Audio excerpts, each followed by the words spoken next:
Vous êtes sur la chaîne YouTube du groupe BS Togo. Bienvenue et bonjour à tous. Je suis Nobel Segbiaya, assistant de Dr Brad Mpati, directeur général du groupe BS Togo.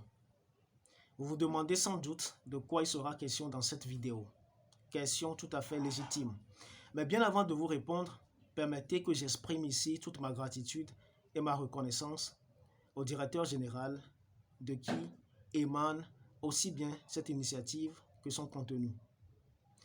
Pour revenir à l'objet de cette vidéo, il faut tout d'abord observer qu'il y a beaucoup de personnes qui écoutent ou suivent beaucoup de conseils, des conseils de tout genre ou de tout bord sur des questions relatives à la loterie Visa, notamment celles qui abordent les conditions ou critères d'éligibilité.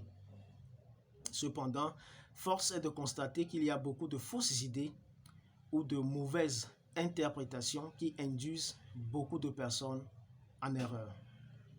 Dans cette vidéo, je propose donc de vous faire observer certaines de ces erreurs qu'il faut obligatoirement éviter. La première, elle est relative à la situation maritale. Alors, seuls ceux qui sont légalement mariés peuvent, en participant à la loterie Visa, indiquer qu'ils sont mariés. Si vous n'avez pas fait de mariage civil, alors c'est obligatoire de mentionner ou bien de mettre que vous êtes célibataire. Agir ou faire le contraire, c'est créer les conditions favorables à votre disqualification. La deuxième chose, elle est en lien avec le niveau d'études.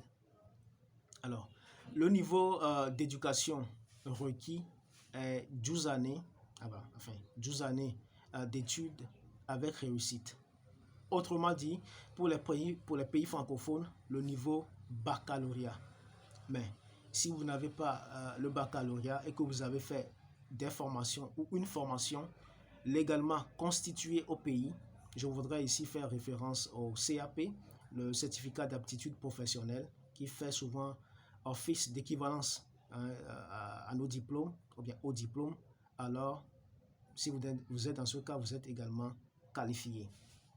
La troisième chose, alors, ici, je voudrais faire référence à ceux qui vivent en concubinage, en copinage, ou qui sont tout simplement fiancés.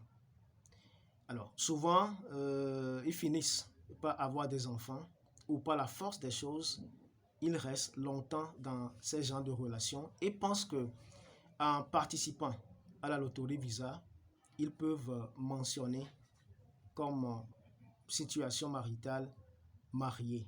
Ceci n'en est rien. Si vous n'avez pas fait de mariage civil, alors nul besoin de mentionner que vous êtes marié. Plutôt, mettez que vous êtes célibataire. Si vous ne le faites pas, vous créez les conditions favorables pour votre, ou bien conditions favorables à votre disqualification, ce qui n'est donc pas conseillé. Alors, ce sera tout pour aujourd'hui. Si vous avez trouvé utile ce dont il a été question, si vous avez aimé cette vidéo, nous vous prions donc de la partager, de l'aimer également et surtout de demander à vos amis de s'abonner à cette page. Cette page, ou bien cette chaîne, j'allais dire. Cette chaîne que beaucoup prennent du plaisir à qualifier de la maison du bonheur. Nous espérons que vous trouverez également votre bonheur par ici. C'était Nobel Segbiaya, assistant de Dr Brad Mpati, directeur général du groupe BS Togo. Merci de nous avoir suivis et à la prochaine.